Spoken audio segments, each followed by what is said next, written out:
Welcome back to another week of Instigating with Clarkie and Drury. I am Ryan Drury. That is Clarkie in a beautiful locale. We'll get to that in a second. But first, as always, we're brought to you by our friends at Coolbet Canada, our friends over at the Listowel Squash Courts and Listowel Vision Care, and See the Game. Mr. Clark, you are in a very comfortable looking locale. Tell us all about it, sir. You picked a great time to go on holiday, let me tell you. Oh, yeah? Well, it's nice here. I'm telling you. It's about 28 degrees and sunny. Had a little shower this morning. So I'm down here with a few friends. We're golfing for the week. And I thought when it started raining this morning that we were in trouble. But then about 15 minutes later, the sun was shining and it shot up to about 28 degrees. So I'm in Punta Cana at the Bavaro Barcelo Resort. And yes, I would say it's beautiful, as you can see from the pond is behind me. It certainly looks that way. We'll hope that your internet holds out here. But yeah, there's obviously a lot going on in the sports world and the world in general right now. I mean, I guess we could start with your Maple Leafs if that's where you want to start. We'll, of course, be chatting with Dark Guy later, our friend. Yeah, not a great little stretch of play here for the Maple Leafs, and really a lot of attention falling on the goaltending lately, Clarkie. Yeah, I would say it should. They haven't been good. Neither of them have been good. Jack Campbell has lost his confidence. There's no question about that. And it concerns me, Ryan, that he's always outspoken after games to a degree, but he's putting way too much pressure on himself. The team's got to get better as a whole. And the goaltending's got to get better. There's no question about it. I mean, the game against Columbus, I saw, weak goal here, weak goal there. And, Bob, no question. Am I concerned? Yeah, I'm concerned.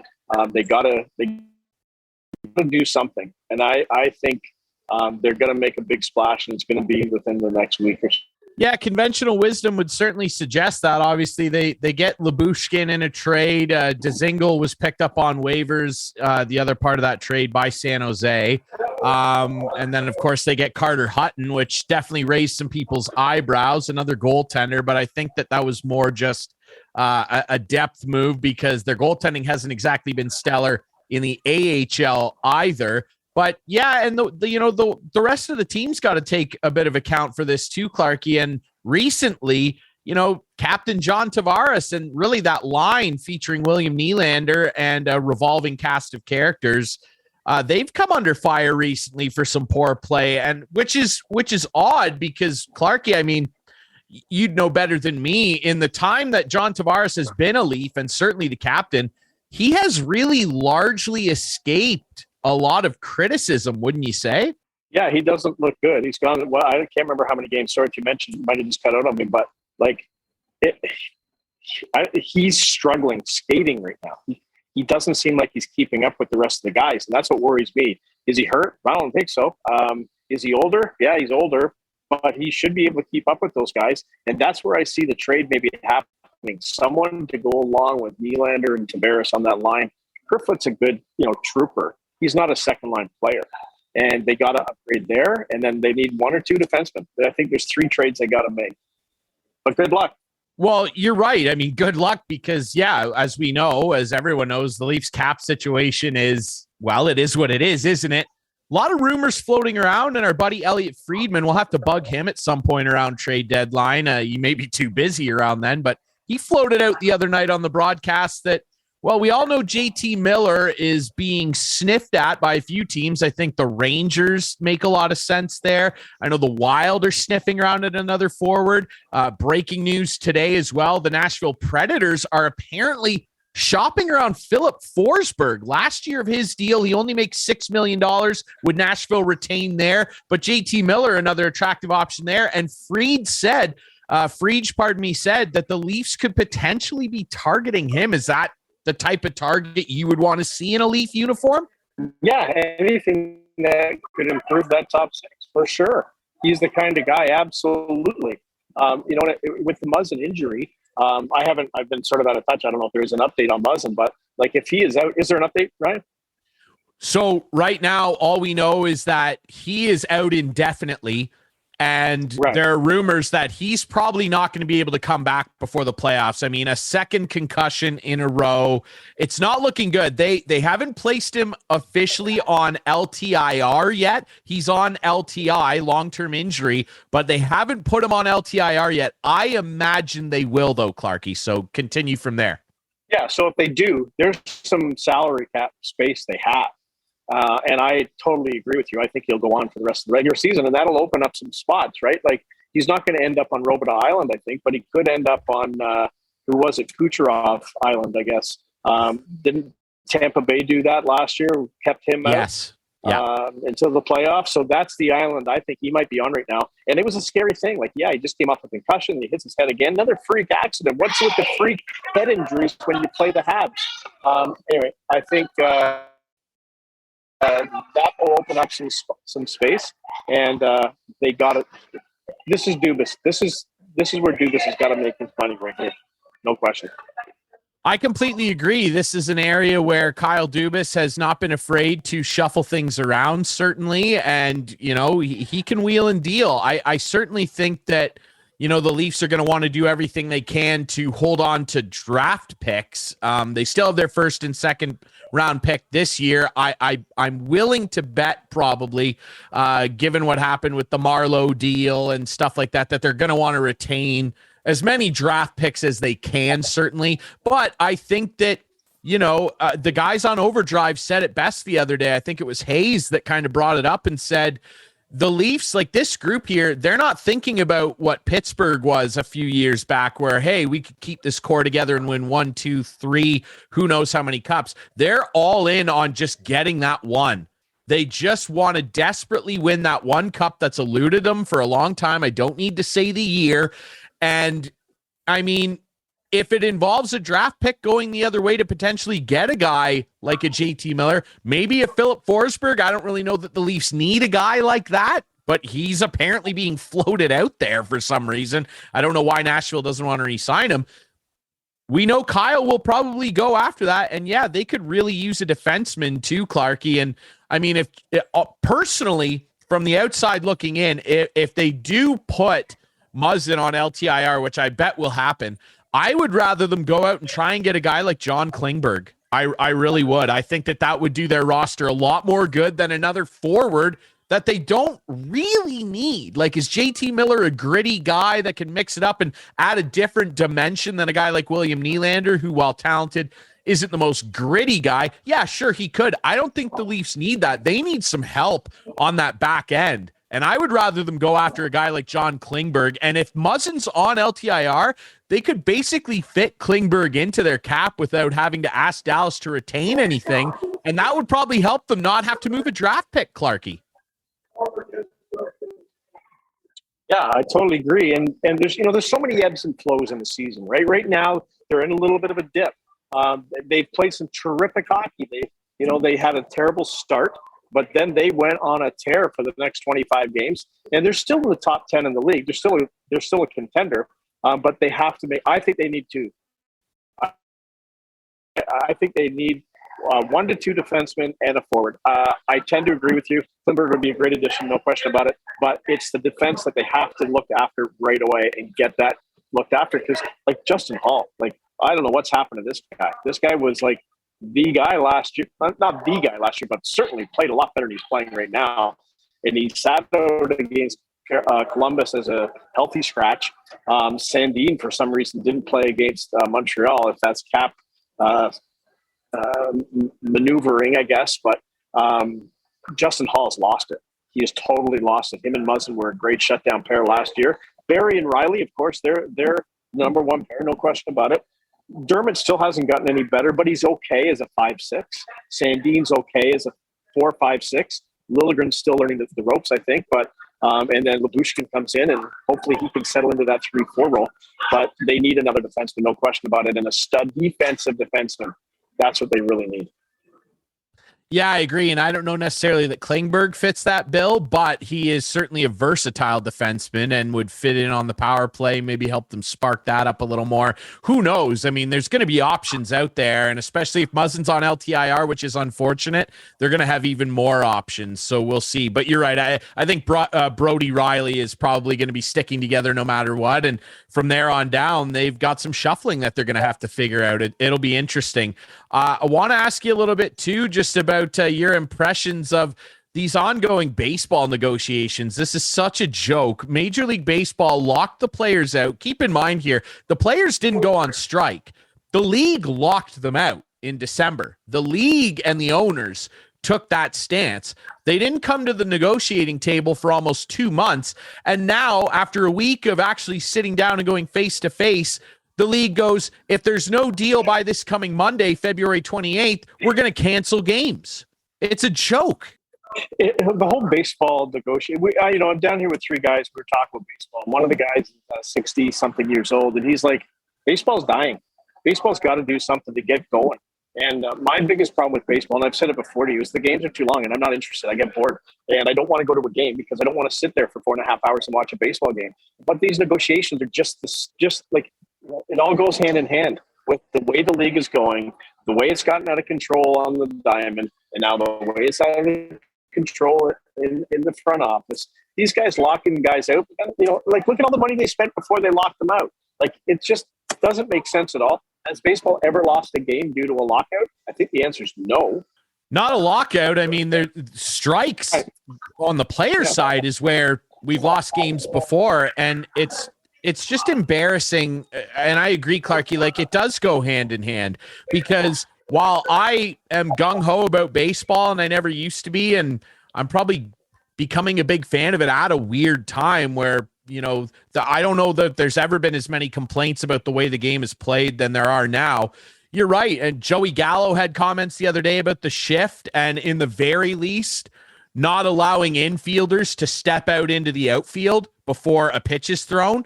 Like, I agree with that. If you're not going to outright ban the shift, I mean, don't let the shortstop and the second baseman back up into the green. Like, that would do something at least in terms of getting bloopers over guys' heads and getting some more infield hits because, and it's weird because the game, we talk all the time, Clarky, about how it's gone to a power or nothing batting approach. That, guys that hit for average are not as celebrated anymore as the guys that can swing and hit 35, 40 home runs, but they bat 230 like Joey Gallo.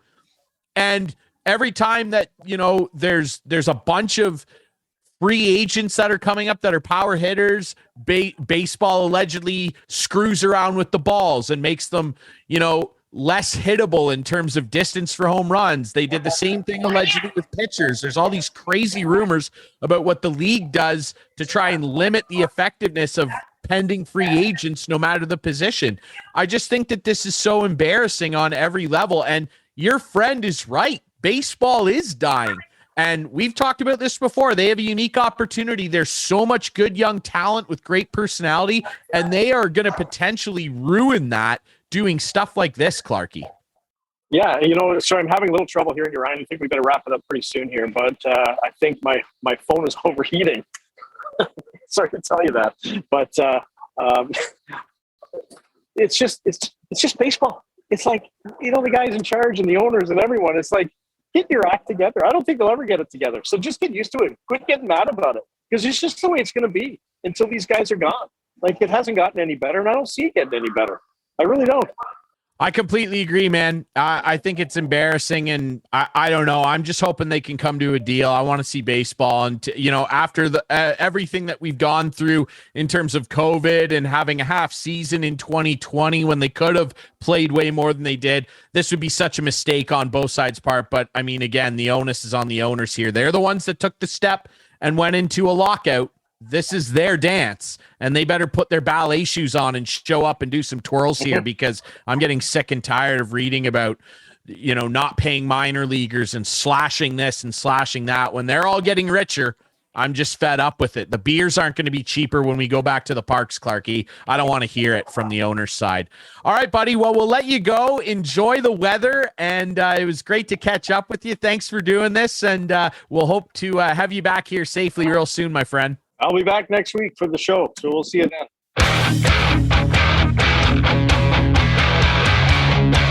Well, thanks to our buddy Clarky for joining us from his beautiful vacation. Hopefully he's enjoying the beach down there. I'm sure he is. Obviously, this is not a political show.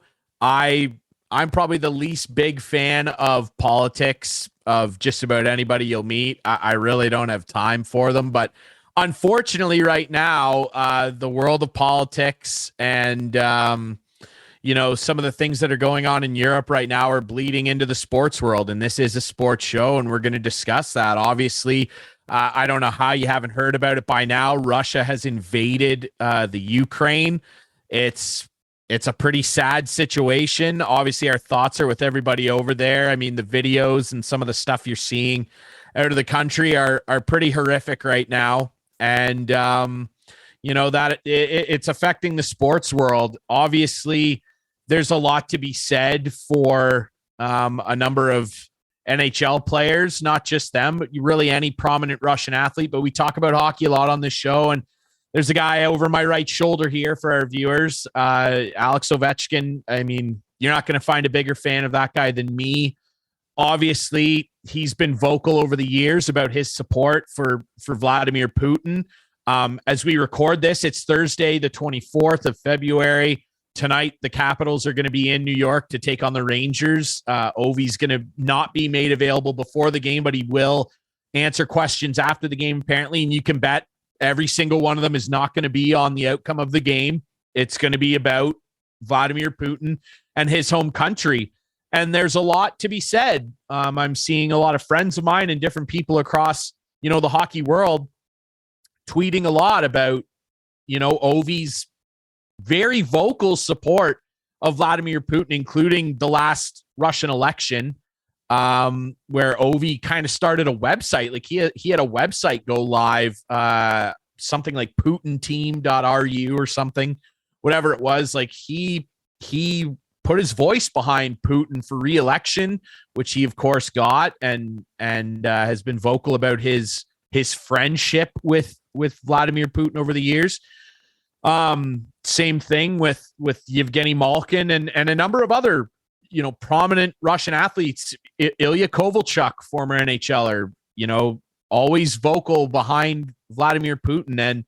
And there's a lot to be said and a lot of merit, in my opinion, to the criticism of the Grade 8 and some of his countrymen in terms of supporting this guy that, is obviously doing some very damning things right now. The situation in Europe and really across the world right now, because of these aggressions, I'll call them, from Russia, are not good. And I would expect that a lot of these guys are going to get taken to task over this, and rightly so. I will,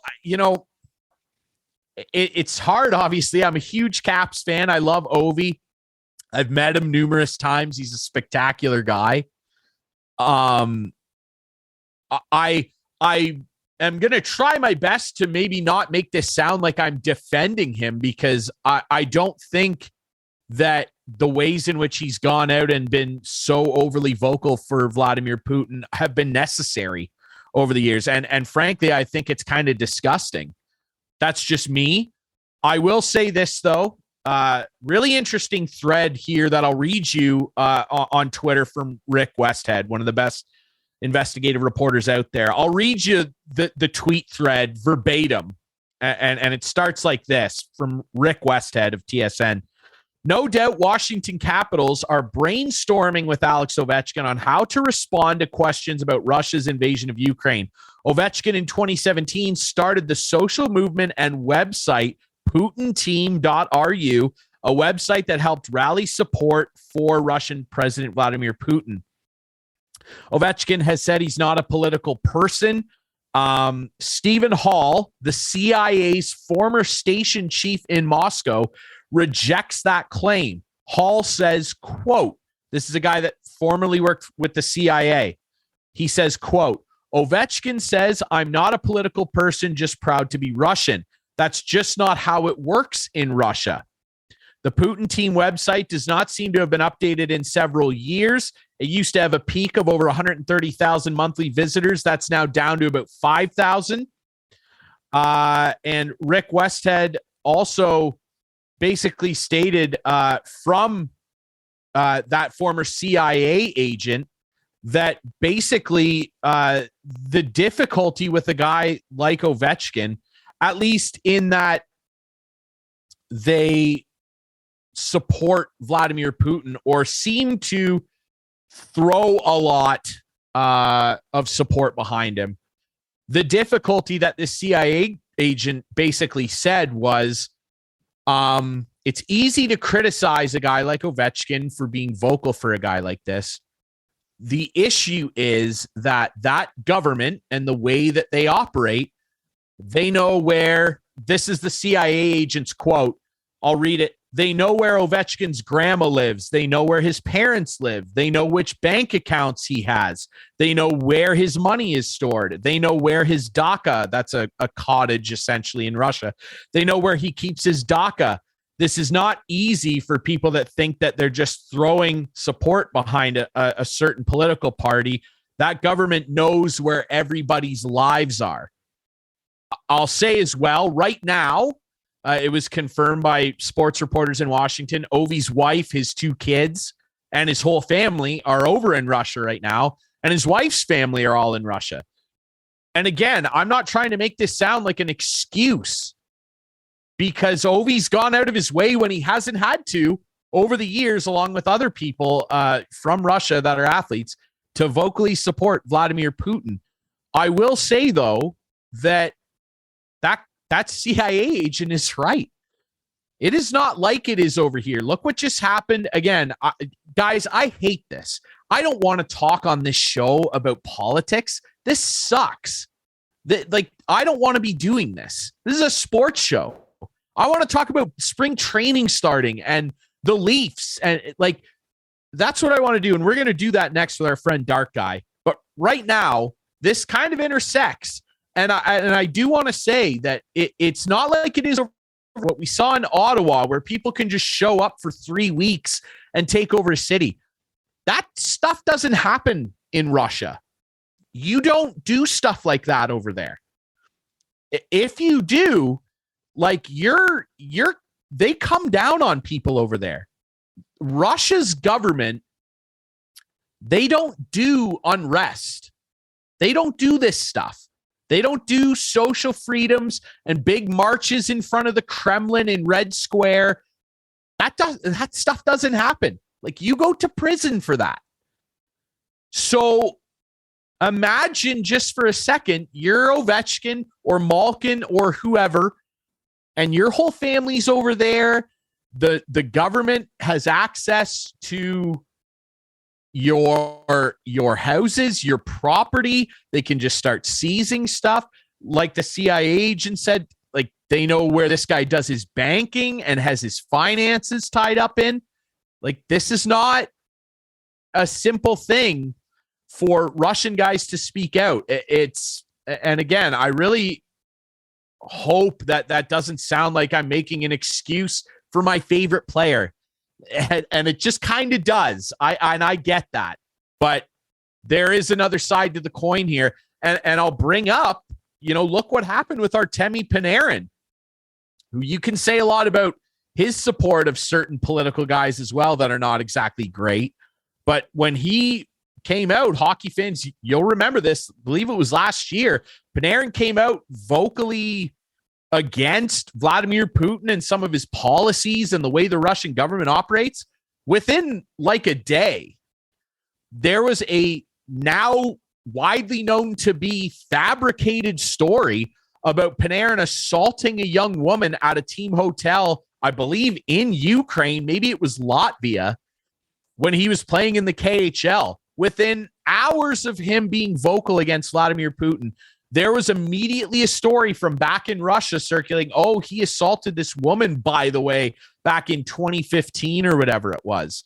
And I'm sure if people are familiar with that story, they'll remember that a bunch of his former teammates, Panarin's former teammates, came forward and said, that's categorically false. That never happened.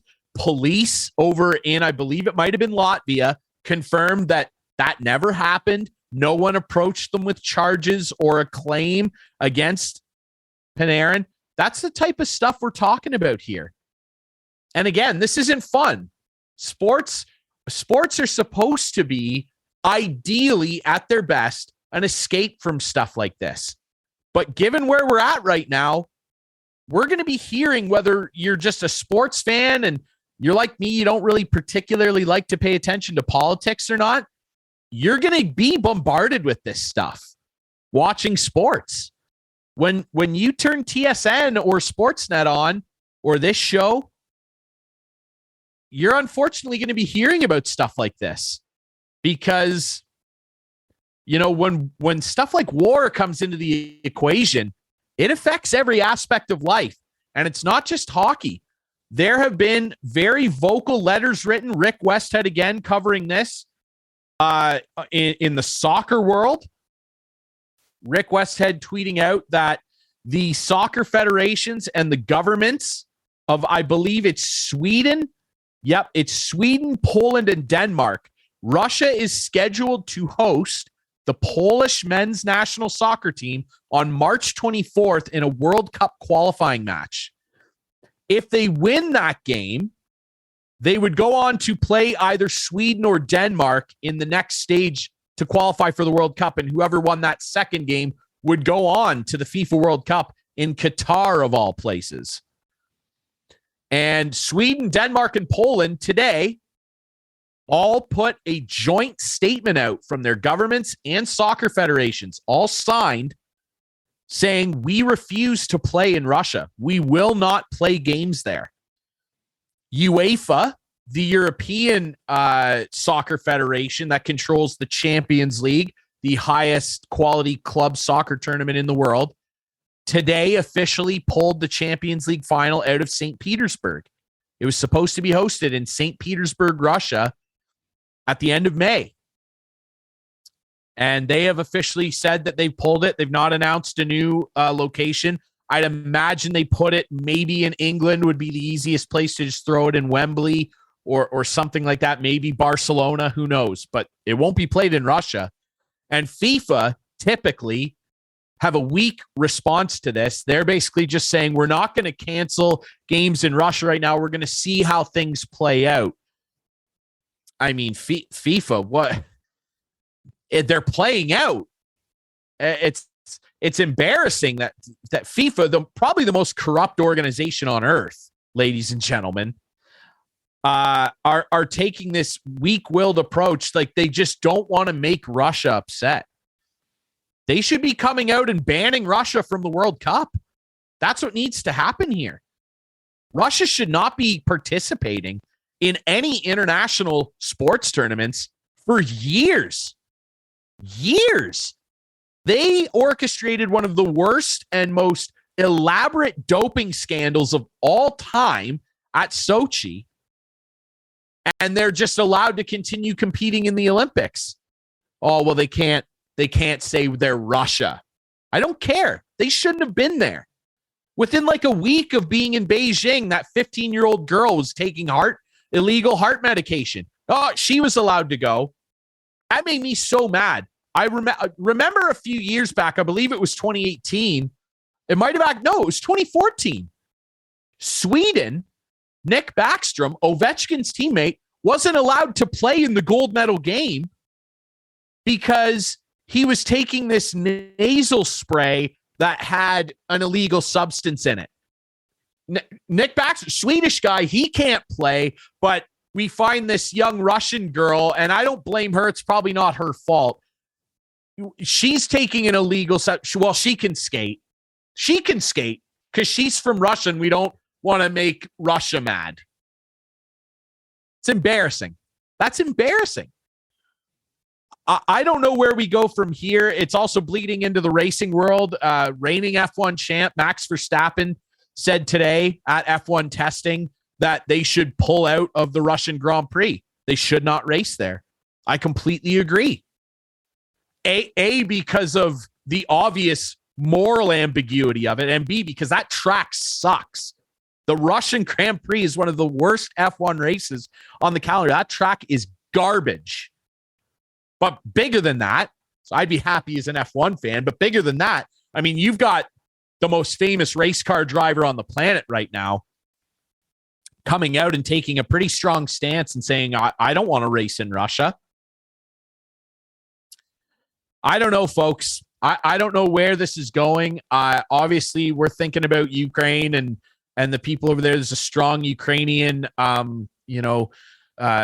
a lot of Ukrainian descendants and a strong Ukrainian community here in Canada. My girlfriend, her mom's family, Ukrainian. They all came over here. Her mom's family from Ukraine. Like this is terrible, and it's affecting the sports world. And I don't know where this is headed, but you can bet that if you're a sports fan, this is absolutely going to affect how sports proceed from here forward. Certainly at the international level. I'll say one last thing. I know a number of IIHF nations and different dignitaries are calling on the International Ice Hockey Federation to pull next year's World Juniors. And the following year, 2023, Russia is supposed to host the Men's Hockey World Championships. Many are calling for the IIHF to revoke those and take the 2022 World Juniors and the 2023 World Ice Hockey Championships out of Russia. And I completely agree. I hope this doesn't escalate into a worse situation. I'm sure that's not a unique stance. Selfishly, as a sports fan, I would like to hope this doesn't affect too many avenues of the thing that we all enjoy, but it already is. And based on what we're seeing right now, I just don't know how it's going to get better soon. So that's all I'll say about that. It's a tough situation, obviously, but we've just got to hope, I guess, that the powers that be do the right thing and that this situation can get resolved, because just on the whole, it just isn't fair. All right, we'll take a quick break. When we come back, we're going to chat with our friend Dark Guy, Jason Maslico, coming up next to talk about the Leafs and what he maybe sees coming down the pipe for the trade deadline, which gets closer and closer by the day. Stick with us here on Instigating with Clarkie and Drury.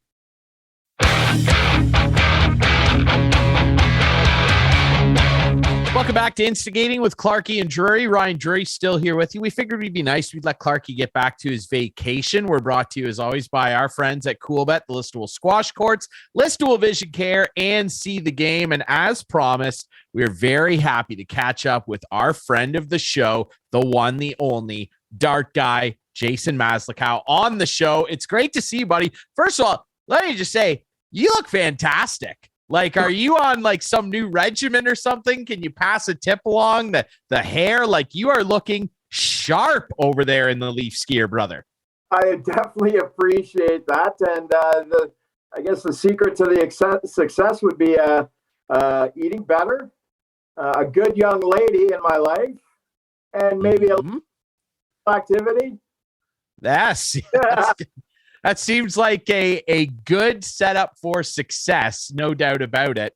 I wonder as well, just as we kind of dig into the Leafs a little bit. I mean, Clarkie and I were talking about it and some of the concerns that he's had over the last little bit here. Obviously, heading into tonight as we record this, they're playing the Minnesota Wild, losers of 3 straight, and some frustrating losses, sure, but just your thoughts on what the team is like overall right now, and how concerned are you maybe with the goaltending situation, which has been a little concerning recently?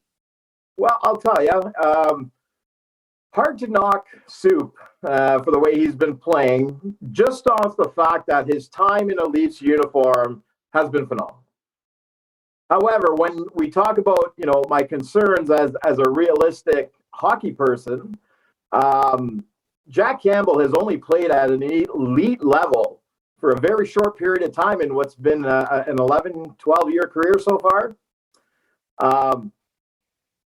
I definitely have some question marks. I actually put out on my Twitter the other day that, you know what would Marc-Andre Fleury look like in a Leafs uniform to back up Soup for a playoff run? Now, I get that, Marc-Andre Fleury doesn't have like the greatest track record of success. If I remember correctly, both his cups he won were as a backup. But he also has been a proven winner and has played well in the playoffs at times.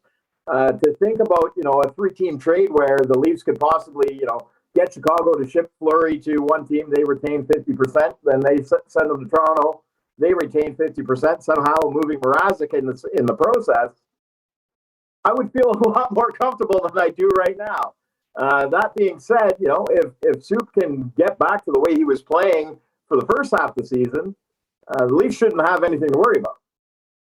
Yeah, it's an interesting conversation. Fleury's going to be coming up in a number of markets. I know Washington has been rumored to be in on him. I'm sure a number of other teams are calling about him. And yeah, I mean, you would think that maybe a third team would need to be involved. But overall, yeah, you just never know what's going to happen. Jack Campbell, he's had great stretches. He's in the middle of a very tough stretch right now. And Mrazek, who has had a pretty uneven season, injury concerns, of course. Is he, a long-term piece there? I don't necessarily think so, but I wanted to play a little game with you as well, a bit of pick your poison, if you will. There's a lot of names flying around right now that the Leafs are potentially connected with, and the trade deadline, they've already been active, bringing in Lyubushkin and Carter Hutton for depth at the goaltending position. I'm going to throw 5 names your way, and I want you to tell me what your preference would be in terms of acquiring these players from first to least. So I'll throw the 5 names your way, and you can kind of break down your thought process for us, okay? The names are JT Miller, Max Domi, Travis Konecny. Those are the forwards. And then 2 defensemen on the market, John Klingberg and Mark Giordano. I'll let you take the floor. You tell me which of those 5 guys in order would you prefer the Leafs go and get, and why? You pretty much just put it in order, and we'll start with JT Miller. Right now, he is my number 1 target to improve the Leafs front 6. For me, and I'm probably going to get lambasted once this airs, I would call Vancouver. I would offer them William Nylander for JT Miller straight up right now, done deal. The Leafs saved themselves $1 million in salary cap space. JT Miller comes in as a much more physical, much more engaged player that's scoring at a higher rate. I mean, yeah, Miller's 3 years older, but that's the benefit for the Vancouver Canucks. They take on a player that's got an extra year of control, that's 3 years younger. Miller comes to Toronto, has that heart that, and I'm sorry to say it, people were loving Nylander at the beginning of the year when he was scoring a whole bunch of goals. But you look at him playing now, and he's doing the same old avoid going into the corners, letting up on pucks to avoid getting hit. The only time I see him really skate for a puck is when he's got a chance to be on an odd man rush or have a breakaway. The kid's talented. I hate to keep bringing him up, but I would do JT Miller for Nylander right now and not even think twice. I believe the Leafs would be a significantly better team immediately. Wow. My second pick for out of the players you mentioned would be Travis Konecny. Travis Konecny should have been a Leaf. Yeah, he should have. He should have been a Leaf. In his draft year, I was sitting there watching the draft around my campfire up at my trailer. Had the bonfire going, watching the Wobbly Pops. And before the draft even started, my friends started asking me, who do you want? I said, I want Travis Konecny. So there's no way he's fallen to us, but that's who I want. And then I watched the pick go after pick go after pick go. And oh my God, Travis Konecny's available. It's our pick. What just happened here? Nice. And then we trade the pick away. I just think Travis Konecny is a guy that again, he plays with heart. He plays a little bit grittier. He's a guy that I think could slide into your top 6 and provide you with a boost maybe to the second power play unit, because, well, we're not going to tinker with our first power play unit that's been doing pretty well. So yeah, Travis Konecny would be my second choice. I've always loved him ever since he was a kid. Wanted him in Toronto in his draft year. He should be here. I'd have no problem bringing him in. What I would give up to get him right now, that's a different story. But I don't think I'd be doing Nylander straight up. But that's this could be a 2-hour-long show when there's a Leafs game if I want to keep diving into it too much further. John Klingberg, all the talents in the world, but no, if I look at character and what I want for the playoffs, I would take Giordano as my next player, despite him being, Klingberg having much more of his career ahead of him. A lot more things to like about Klingberg offensively. But the Leafs' problem is not offense from the defense. We need some guys that are going to have some character and some leadership. We're going to come in willing to play a shutdown role and play tough, and I think Giordano fills that bill.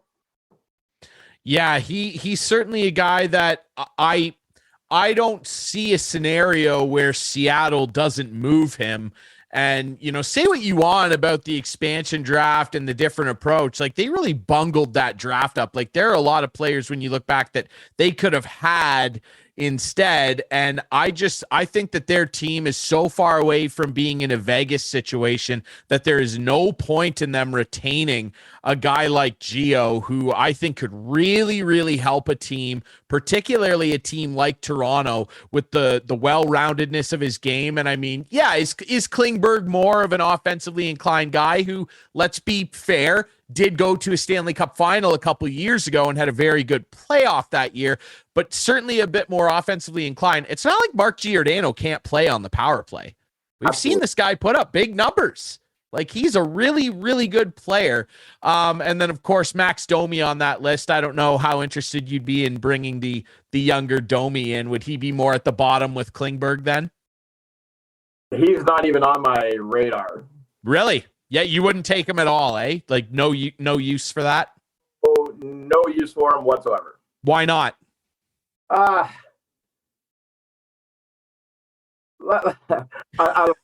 don't think his last few years have shown that he perhaps has the pedigree, want and desire to be a Toronto Maple Leaf or to do what it takes to win. So just not a huge fan of Max. I've seen it floating around on social media for years now. Oh, how great would it be to bring him in? And I don't think you're going to get your bang for your buck with a guy like Max Domi. I think there's a whole slew of players that would probably be a better fit than him. So he's not even on my radar personally.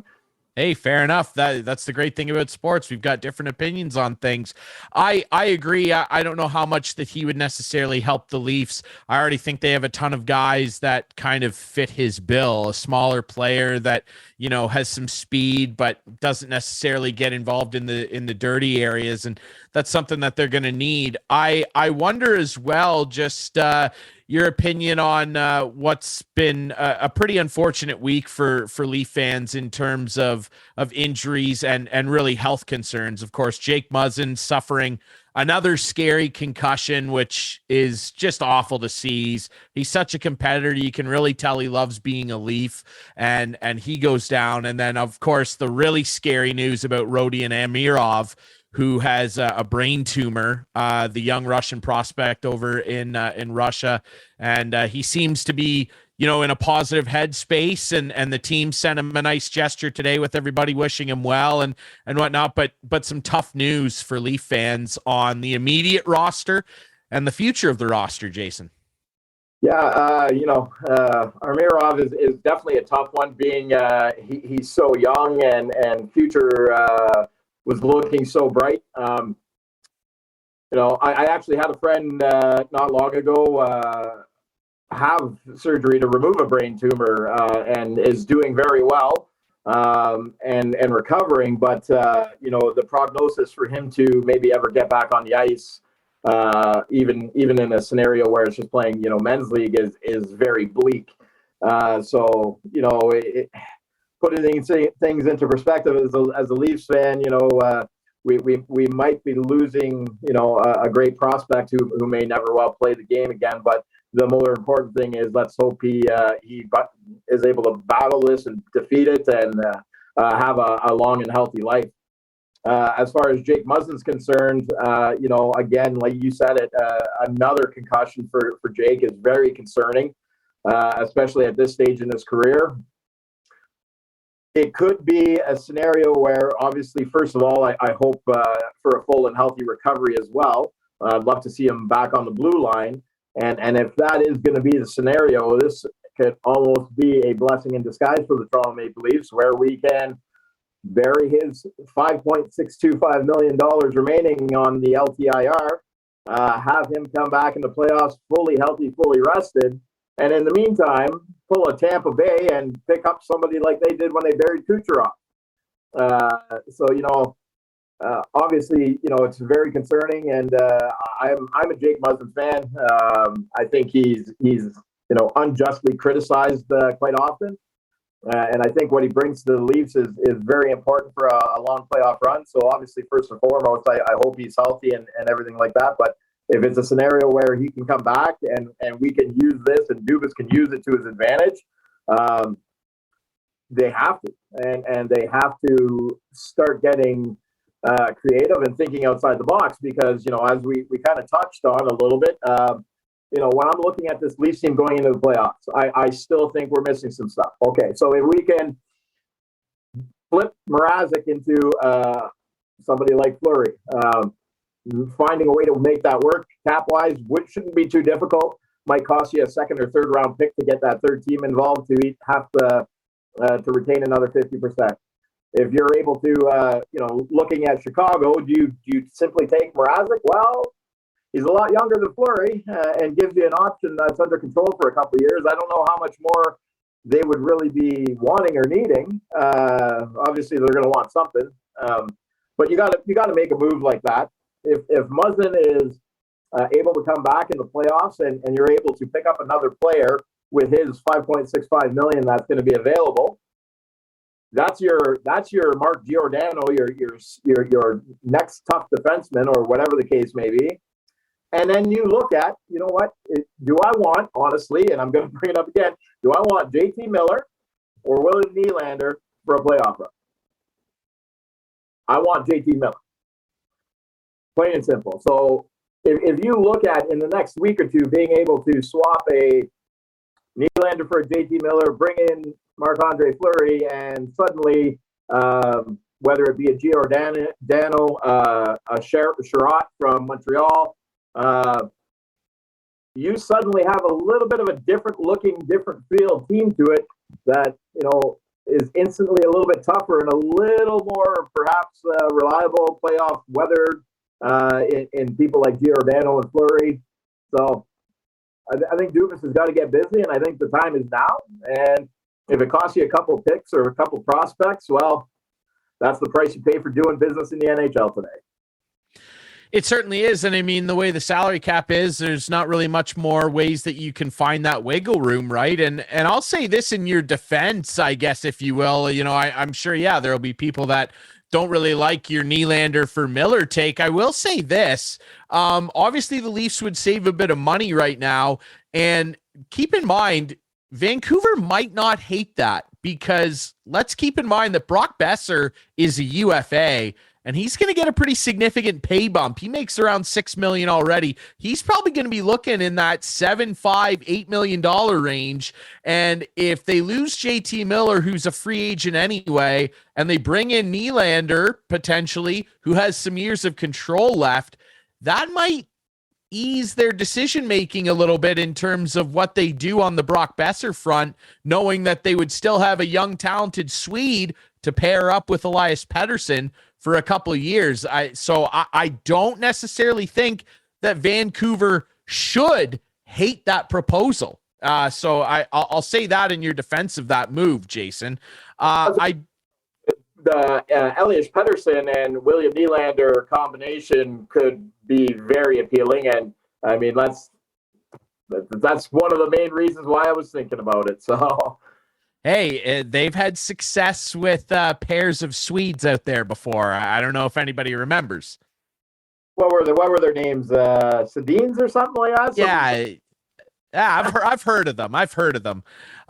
Yeah, it'll be interesting. Now, I want to ask you as well, because obviously we should be in terms of baseball, and I got my Jays hat. We should be talking about pitchers and catchers reporting, but unfortunately, we're still in this stupid lockout, and I don't want to dig again into the details of that because I'll get upset. But there are rumors floating around, Mr. Maslakau, that Freddie Freeman might not be re-signing with the reigning World Series champion Atlanta Braves. And there's been an awful lot of chatter that maybe the Jays could be in play for him. Now, I'm not going to say don't sign a good player. I don't really understand it from a Jays perspective outside of a year. But what are your thoughts on that front? Well, Freddie Freeman has been tied to the Blue Jays, I think, for considerably longer than just now. Going back into last year, there was some talk about it, and even I think last offseason there was some talk about it. If Freddie Freeman wants to come to Toronto, you find a way to make it work and make everybody happy. That's just basically the bottom line. I know we've got Vlad, right? I mean, but I'm pretty sure Vlad would really want the Blue Jays to add a guy like Freddie Freeman if they could. So. Yeah, and that's the tough part of the discussion, right? Is Vlad plays first base, Freddie's a first baseman. You're not going to take a veteran guy in Freddie and shift him over to third. We all assume Cavan Biggio will shift back over to second with the now departed Texas Ranger Marcus Semien. That makes me sick to say, Texas Ranger Marcus Semien. But yeah, you're not going to shift Freddie over to third. Vlad, I don't love the way he looked in his brief stint at third in the major leagues, and he acquitted himself. I mean, he's not going to win a Gold Glove anytime soon, but he acquitted himself pretty well at first base. So if you bring Freddie in, what does that do to Vlad? One of them would obviously DH. Would Freddie be okay just basically DHing? I don't know that you want the younger guy in Vlad DHing too much. Yeah, it would create an interesting little dichotomy on the roster, but it's an interesting conversation. Well, truth be told, when you look at the DH situation, again, you find a way to make it work. I don't think you're really necessarily stepping on any toes too much if you start trying to figure out how you're going to do a 60-40 split at first base DH. I mean, it only stands to benefit both players, not being on the field as much, the way I see it. Each one of them could be swapping almost 50-50 or 60-40 between first and DH. Should argumentatively keep them both healthy and fresh. Yeah, that's certainly what the argument would be for proponents of it. I mean, hey, Freddie Freeman's an unbelievable player. He's one of the top first basemen and top hitters in the league. I mean, having that in your lineup is not going to hurt you at the end of the day. I certainly don't think. Jason, before we let you go, obviously earlier we talked a lot on the show just about the unfortunate things going on overseas with the invasion of Ukraine and how it's already starting to affect the world of sports. The Champions League final's been pulled out of Russia. A number of soccer organizations are refusing to play Russia in World Cup qualifiers. The IIHF, there are people calling on them to rip the World Juniors next year and the Men's World Hockey Championships in 2023 away from Russia. Just your opinion on what's going on sport-wise with, overall this human tragedy that we're all witnessing.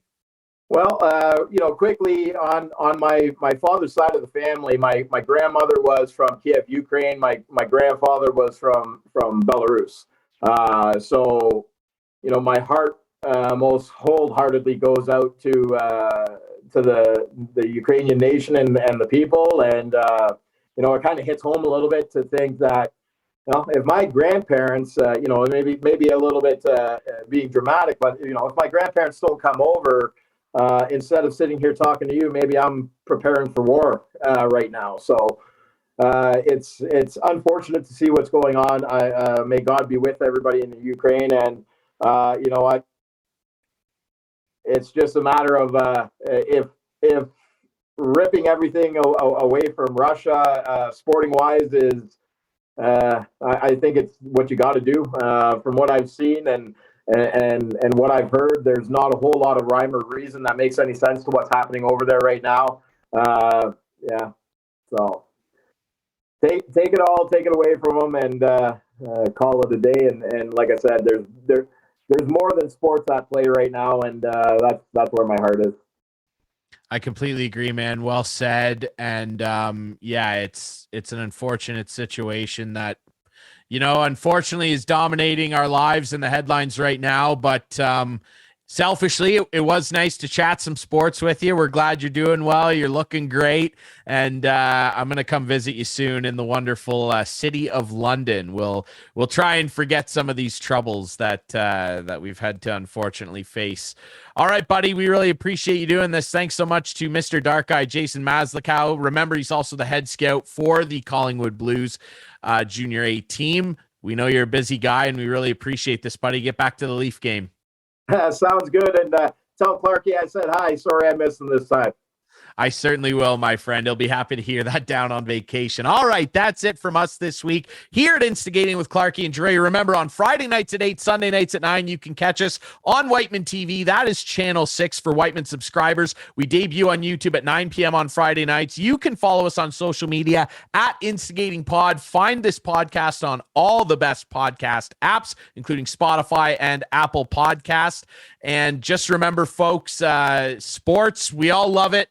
It's a lot of fun, but definitely if you can support Ukraine and the people over there, if you can. There's obviously a lot of different donation sites and fundraisers being set up. It's interesting to note, like Jason said, with his family ties, Canada has the third highest population of Ukrainians of anywhere in the world, behind Russia and the Ukraine. So if you can do something to help out that community, they would sure appreciate it right now. All right, everybody, we'll be back next week.